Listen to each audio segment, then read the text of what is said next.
Alright, so it's been about 3 days. We're going to shave my head. This is the area that we're going to be shaving.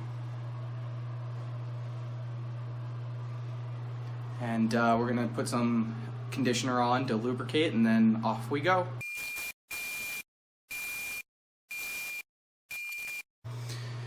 Ready? Here we go.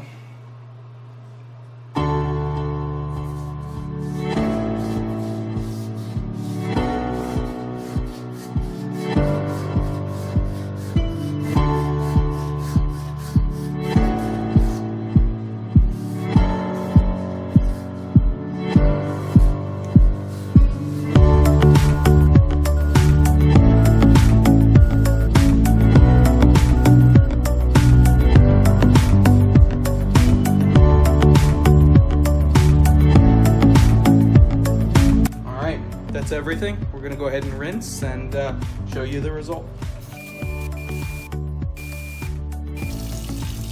All right, so that's the result.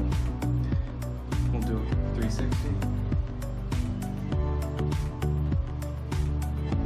Quickest shave for my head that I've found so far.